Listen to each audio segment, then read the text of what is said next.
Episode 3 के शुरुआत में हम दोयोन को देखते हैं। उसे पता चल गया था कि चेयरमैन के डेथ के पीछे कोई बहुत बड़ा सीक्रेट है। वो जैसे ही वांसु के पास आता है तो वो कहती है मैं तुम्हारे साथ यहाँ पर कंफर्टेबल नहीं हूँ। दोयोन कहता है तुम्हें किसी ने मारने की कोशिश की लेकिन वो लोग फेल हो गए। मैं श्योर हूँ कि ये किसी प्रोफेशनल का काम है और वो जरूर तुम पर दोबारा अटैक करेंगे, लेकिन मैं तुम्हें किसी भी हालत में प्रोटेक्ट करूंगा। तुमने मुझे उस दिन पूछा था कि उस दिन मैं फिलीपींस में क्या कर रहा था। मैं बस वहाँ से गुजर नहीं रहा था। अगर मैं वहाँ पर नहीं होता तो फिर तुम्हारी जान नहीं बच पाती। साथ ही में वो बताता है कुछ टाइम पहले उसके दोस्त की फिलीपींस में मौत हो गई और जिसने भी उसके फ्रेंड को मारा है पक्का वही इंसान तुम्हें मारने की कोशिश कर रहा है। लेकिन वांसु उसकी बातों पर ध्यान ना देकर वहाँ से जाने लगती है। इतने में दोयोन उसका हाथ पकड़ लेता है और कहता है यहाँ पर किसी पर भरोसा मत करना और हमेशा मेरे साथ रहना, मैं तुम्हें प्रोटेक्ट करूंगा। फिर यहाँ से हमें 2 साल पहले का सीन दिखाया जाता है जहाँ पर कमिश्नर ने दोयोन और जुयुक को बुलाया था। कमिश्नर दोयोन से कहता है तुम्हें प्रेसिडेंशियल सिक्योरिटी के लिए असाइन किया जाएगा। तुम प्रेसिडेंट को गार्ड करने वाले हो। जितने भी लोग प्रेसिडेंट से प्राइवेटली मिलने के लिए आते हैं तुम उन सारे लोगों का नोट बनाओगे। वो कितने लोगों से मिलता है, कितने टाइम के लिए मिलता है और उनके बीच में क्या डिस्कशन होता है, ये सारी इन्फॉर्मेशन तुम मुझे ला कर दोगे। दोयोन कहता है मैं ऐसा नहीं कर सकता हूँ, वो सारी इन्फॉर्मेशन कॉन्फिडेंशियल होती है, मैं किसी को बता नहीं सकता। कमिश्नर कहता है जितने भी इन्वेस्टिगेशन होते हैं उन सारे इन्वेस्टिगेशन के लिए मैं रिस्पॉन्सिबल हूँ, इसलिए तुमसे जितना कहा जाता है तुम उतना ही करो। साथ ही में वो जुयुक से कहता है तुम्हें पुलिस एजेंसी के इंटेलिजेंस ऑफिस में असाइन किया जा रहा है। दोयोन हमें जो भी इन्फॉर्मेशन लाकर देता है तुम उन सारे इन्फॉर्मेशन को यूज करके स्लश फंड को सीक्रेटली इन्वेस्टिगेट करोगे। ऐसे इलीगल फंड जो वो लोग रखते हैं जो भी प्रेसिडेंट से प्राइवेटली मिलने आते हैं। हम तीनों के अलावा ये सारी इन्फॉर्मेशन बाहर नहीं जानी चाहिए। फिर उसका फ्रेंड उसे बताता है कि उसे एक इंटेल के बारे में पता चला है जो बहुत सारे कंट्री से ऑपरेट कर रहे हैं। वो लोग बहुत सारे इलीगल एक्टिविटीज में इन्वॉल्व हैं। दोयोन कहता है तुमने मुझसे कहा था कि तुम तो हवाइन ग्रुप के चेयरमैन के बारे में इन्वेस्टिगेट कर रहे हो, क्या सच में उसका मर्डर हुआ था? जुयुक कहता है मुझे अभी तक कोई सॉलिड एविडेंस मिला नहीं है, लेकिन मुझे एक इंटेल के थ्रू पता चला है कि हवाइन ग्रुप मनी लॉन्ड्रिंग का काम कर रहा है। इसी बात का पता लगाने के लिए वो फिलीपींस गया था जहाँ पर उसकी मौत हो जाती है। अपने फ्रेंड के मरने पर दोयोन को काफी गुस्सा आ गया था। वो कमिश्नर से कहता है आप भी ये बात जानते हो जुयुक बेकार में मारा गया, लेकिन फिर भी आपने इन्वेस्टिगेशन रोक दिया। वो उनके सामने बैक करने लगता है, कहता है आप मुझे फिलीपींस भेज दीजिए, मैं वहीं जाकर जुयुक के बारे में पता लगाऊंगा। मैं इस केस को दोबारा से इन्वेस्टिगेट करूंगा, तभी जाकर हम उस किलर को पकड़ पाएंगे। यहाँ से कहानी आ जाती है प्रेजेंट में जहाँ पर वांसु अपने ऑफिस आई हुई थी। वहीं पर हम उसके भाई को देखते हैं। वांसु उससे कहती है हमें अपने अकाउंटिंग फॉर्म्स को चेंज करना होगा, तभी जाकर हम अपने फाउंडेशन को एक इंटरनेशनल ऑर्गेनाइजेशन बना पाएंगे, इसलिए हमें मीरान को हमारे फंड्स लेने से रोकना होगा। तो उसका भाई कहता है तुम्हें भी पता है मीरान कौन सा काम करती है? इस कंपनी में मनी लॉन्ड्रिंग का काम चलता है। ये सब कुछ इतना सिंपल है नहीं। लेकिन वांसु उसकी कोई बात नहीं सुनती, कहती है आज के बाद से यहाँ पर कोई भी घटिया काम नहीं होगा। उसका भाई उससे पूछता है क्या तुमने मीरान को ये सब कुछ बता दिया? वांसु कहती है मैंने उन्हें सब कुछ बता दिया है। तो उसका भाई पूछता है जो अटैक तुम पर फिलीपींस में हुआ था वो अटैक मीरान को ये सारी बातें बताने के बाद हुई थी या पहले हुई थी? वांसु कहती है बताने के बाद हुई थी। वांसु उससे पूछती है तुम्हें क्या लग रहा है इस अटैक के पीछे उनका हाथ है? फिर वो तेरा से मिलने के लिए जाती है। तेरा उससे पूछती है तुम्हें कब से ये सब कुछ पता था? वांसु कहती है जब मैंने पहली बार तुम्हारे बेटे को देखा था ना तभी मुझे पता चल गया था। मुझे पता है तुम्हारा बेटा तुम्हारा और किम का बेटा है। तेरा पूछती अब तुम क्या करने वाली हो? क्या तुम अपने हस्बैंड को डिवोर्स दोगी? वांसु कहती है अगर मुझे डिवोर्स देना ही होता तो बहुत पहले ही दे दिया होता, और अगर तुम्हें वो सब करना ही था तो फिर दरवाजा बंद करके करती। वहाँ पर रिपोर्टर्स भरे पड़े थे, अगर किसी ने देख लिया होता तो फिर तुम जैसे इंसान की वजह से मेरा रेपुटेशन खराब हो जाता। तेरा कहती है तुम्हें बस अपने रेपुटेशन की पड़ी है, तुम्हें इस बात की फिक्र नहीं है कि मैंने तुम्हारे हस्बैंड को तुमसे चुरा लिया। वांसु कहती है तुम मुझसे कुछ भी नहीं चुरा सकती, मुझे हमेशा से पता था कि तुम क्या कर सकती हो और क्या नहीं। तेरा उससे कहती है तुम्हें पता भी है किम ने तुमसे शादी क्यों की? तुम्हें लगता है किम को तुमसे प्यार हो गया इसलिए उसने तुमसे शादी की, बल्कि ये सच नहीं है। वांसु पूछती है तुम कहना क्या चाहती हो? तेरा बताती है तुमसे शादी करने के पहले किम का एक सेलिब्रिटी के साथ अफेयर था। एक दिन ड्रग्स ओवरडोज की वजह से अचानक से उसकी मौत हो गई। उस टाइम पर वो किम के साथ थी। अगर गलती से भी ये न्यूज बाहर आ जाती तो फिर हवाइन ग्रुप का रेपुटेशन खराब हो जाता। और उस टाइम पर किम पहले से एंगेज था, लेकिन कहीं से उसके इन लॉज को इस बारे में पता चल गया। लड़की वालों की फैमिली ने शादी कैंसिल कर दी। उस टाइम पर तुम्हारी पब्लिक इमेज काफी अच्छी थी, एक गरीब लड़की जो अचानक से इतनी अमीर बन गई। इसीलिए किम तुमसे मिलने के लिए अफ्रीका आया था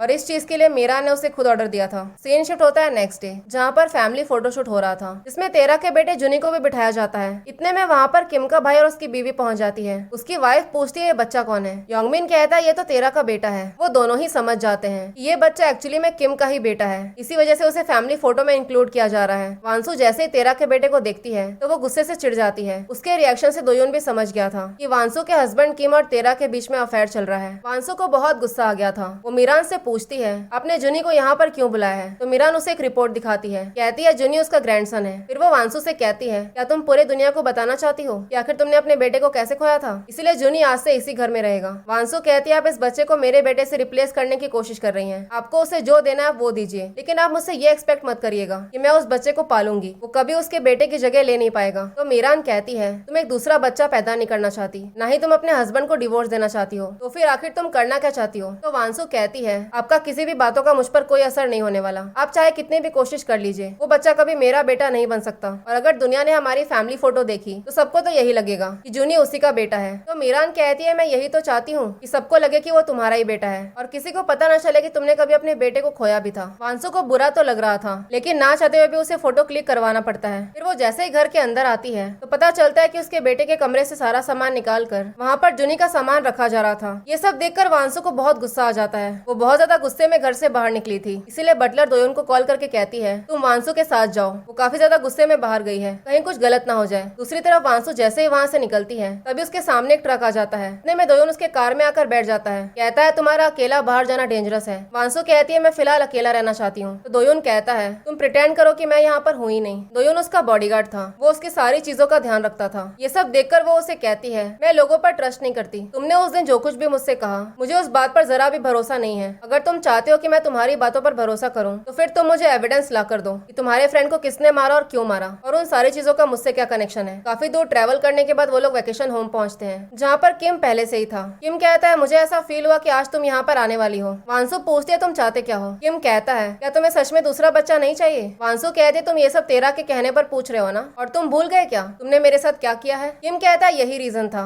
इसलिए तुम मेरे नजदीक नहीं आती थी। वांसु उसकी बातों पर ध्यान नहीं देती। तो किम कहता है इसका मतलब मैं तुम्हारे लिए कुछ भी नहीं हूँ। वांसु कहती है मुझे ये बताया गया था तुमने मुझसे इसीलिए शादी की ताकि तुम अपने गंदे स्कैंडल छुपा सको। किम कहता है ये सच नहीं है, ऐसा बस मेरी मॉम सोचती है। मैंने तुमसे इसीलिए शादी की क्योंकि मैं तुमसे प्यार करता हूँ, इसीलिए हमारा दूसरा बच्चा भी होना चाहिए। इतना कहकर वो उसके नजदीक आने लग जाता है। वांसु के मना करने के बावजूद वो खुद को उसके ऊपर फोर्स करने लगता है। जैसे ही दोयोन ये सब कुछ देखता है वो अंदर आकर उसे रोकने की कोशिश करता है, कहता है वांसु मेरी जिम्मेदारी है, इसीलिए मुझे बीच में आना पड़ा। फिर अगले सीन में हम तेरा को देखते हैं जो किम को ढूंढते हुए होटल पहुंचती है। पता चलता है कि वो होटल में किसी और लड़की के साथ था। दूसरी तरफ हमें हवाईन ऑफिस का सीन दिखाया जाता है जहाँ पर सारे सिक्योरिटी वालों को ट्रेनिंग दी जा रही थी। पाक सबके सामने दोयोन को डेमोन्स्ट्रेट करने के लिए कहता है। उसकी फाइटिंग स्किल्स कमाल की थी, वो बहुत ही आसानी से उस दूसरे बंदे को पटक देता है। पाक उससे कहता है तुम तो बिल्कुल पहले जैसे ही हो, पहले भी तुम्हारी फाइटिंग स्किल्स बहुत अच्छी थी। बातों ही बातों में दोयोन उससे पूछता है चेयरमैन की मौत तो हार्ट अटैक से हुई थी ना? मुझे पता चला है उसकी मौत ग्रैंड पैलेस में हुई थी। पाक पूछता है तुम ये सब क्यों पूछ रहे हो? दोयोन कहता है मेरा एक जूनियर इस बारे में पूछ रहा था। पाक कहता है तुम उससे कहो इंटरनेट पर सारे आर्टिकल्स अवेलेबल हैं, उसे वहाँ पर सारी इन्फॉर्मेशन मिल जाएगी। दोयोन को कैसे भी करके इस बारे में पता लगाना था, इसलिए वो पिछले 2 हफ्ते का सीसीटीवी फुटेज निकलवाता है। साथ ही में वो उस मेमोरी कार्ड को दोबारा से चेक करता है जो मेमोरी कार्ड उसके फ्रेंड ने छोड़ा था। उस वीडियो में वो लोग चेयरमैन की बॉडी को एम्बुलेंस में लेकर जा रहे थे। तभी वो नोटिस करता है कि ये तो ग्रैंड पैलेस नहीं है, बल्कि ये तो कोई और ही जगह है, यानी कि चेयरमैन की मौत ग्रैंड पैलेस में नहीं हुई थी। फ्लैशबैक सीन में हम देखते हैं दोयोन ने अपने फ्रेंड से पूछा था तुम तो चेयरमैन का डेथ इन्वेस्टिगेशन कर रहे हो ना, क्या सच में उसका मर्डर हुआ था? फुटेज देखकर वो श्योर हो जाता है कि चेयरमैन का मर्डर हुआ था और उन लोगों ने इस चीज को कवर अप करने के लिए उसके दोस्त को मार दिया। साथ ही में वो उस फुटेज में 2 लोगों को नोटिस करता है, कहता है जिसने भी चेयरमैन को मारा है जरूर इन दोनों का उससे कोई ना कोई कनेक्शन है। और इसी सीन के साथ एपिसोड 3 यहीं पर खत्म होता है। अगर आप लोगों को मेरी एक्सप्लेनेशन पसंद आई हो तो आप लाइक शेयर और सब्सक्राइब कर सकते हैं। Thank you for watching.